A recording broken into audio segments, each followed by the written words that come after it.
Chapter number 4 linear algebraic equations and their identities का end of the chapter का question number 10 कर रहे हैं बेसिकली हम। ठीक है भाई, ठीक है, चलिए तो स्टार्ट किया जाए।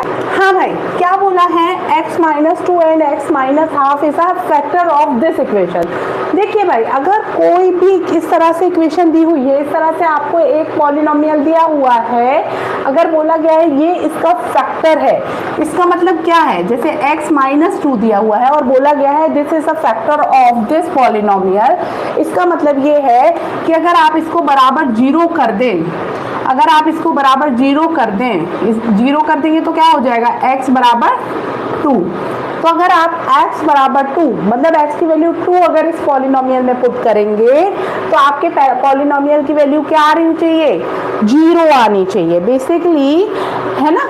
अगर ये आपका क्या है, x - 2 आपका क्या है, फैक्टर ऑफ दिस पॉलिनोमियल, तो अगर आप इससे x की वैल्यू निकालें इक्वेट 0 करके, 0 को इसके इक्वल में रख के, तो x की वैल्यू क्या आती है, 2 आती है। और इस x की वैल्यू को 2 अगर हम पुट करते हैं इस पॉलिनोमियल में, तो इस पॉलिनोमियल की वैल्यू क्या आनी चाहिए, 0 आनी चाहिए, अगर x - 2 इसका क्या है, फैक्टर है। तो लेट्स डू इट।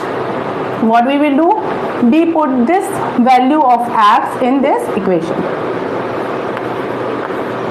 x की जगह हम क्या पुट कर रहे हैं, 2, और बराबर में क्या आना चाहिए, 0 आना चाहिए, because this is a factor of this. Clear, clear, आगे बढ़ा जाए, कोई कंफ्यूजन तो नहीं है।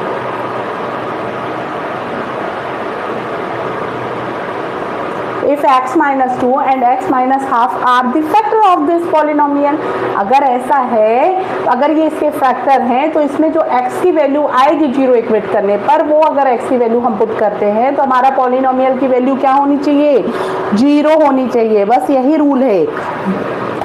चलिए, तो ये क्या हो जाएगा, 4p + 10 + r बराबर 0।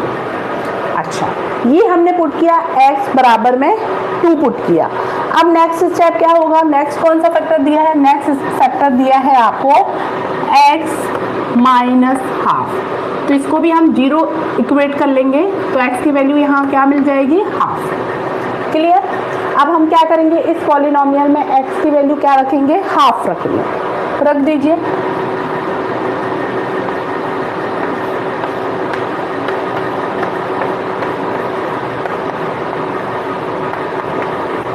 What we get, p/4 + 5/2 + r बराबर 0। Now we get two equations. What we get? We get two equations. One is this one, second one is this one. इनको हम PR के फॉर्म में ले आते हैं। ठीक है भाई, इसको और अभी आगे और सॉल्व करते हैं, लेट्स सी क्या मिलता है। हम यहाँ पे क्या करें, एलसीएम ले लें, 4 एलसीएम आएगा पूरे का, अगर हम तीनों टर्म का एलसीएम ले तो क्या आएगा, 4 आएगा। तो यहाँ पे किसका मल्टीप्लाई करना पड़ेगा, किसी का भी नहीं, यहाँ किसका करने का पड़ेगा, 2 का, तो मतलब 5 × 2 10 + 4r बराबर में, नीचे अपना क्या आ गया, 4 आ गया ना, इस 4 को हम क्या करें, दूसरी साइड ट्रांसपोज कर दें, तो बेसिकली आपको क्या मिल जाएगा, p + 4r, और 4 अगर 0 के साथ मल्टीप्लाई होगा तो क्या हो जाएगा, 0 हो जाएगा। और यहाँ 10 अपना प्लस के साथ है, तो 10 को अगर हम दूसरी साइड ट्रांसपोज करेंगे तो 10 यहाँ प्लस साइन के साथ है, तो दूसरी साइड जाएगा, तो दूसरी साइड -10 हो जाएगा। क्लियर, एक इक्वेशन हमको ये मिला। अब इसको भी हम आगे थोड़ा सॉल्व करें तो क्या मिलेगा हमें, 4p + r बराबर में -10, एक इक्वेशन ये मिला।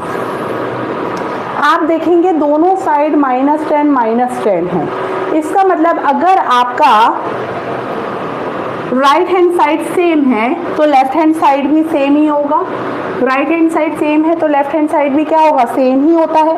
ठीक है, दोनों में दोनों साइड -10 है, तो अपन इन दोनों को इक्वेट कर सकते हैं, क्योंकि ये वैल्यू सेम है दोनों इक्वेशन में, -10 तो हम इन दो वैल्यूज को, इस साइड वाली वैल्यू को, लेफ्ट हैंड साइड को क्या कर सकते हैं, इक्वेट कर सकते हैं, मतलब बराबर में रख सकते हैं।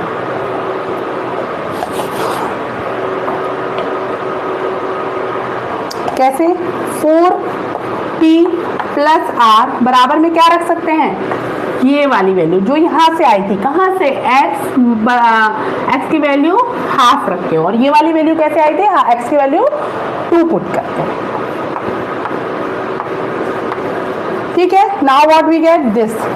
आगे इसको सॉल्व कीजिए, सॉल्व करेंगे तो क्या मिलेगा, इधर मैं कहाँ कर दूँ भाई, इधर कर देती हूँ, इधर मैं ये अलग कर देती हूँ, आप लोग 2 मिनट वीडियो को रोक के देख सकते हैं, नोट कर सकते हैं सारा। ठीक है भाई, अच्छा क्या आ गया, 4p प्लस आर, और p को एक साइड ले आइए, आर को दूसरी side, what we get 4p minus p बराबर में 4r, ये r यहाँ प्लस के साथ है, उधर जाएगा माइनस के साथ, व्हाट वी गेट 3p बराबर में 3r, 3 से 3 कैंसिल, p बराबर हो गया r के, और यही हमको क्या करना था, प्रूव करना था।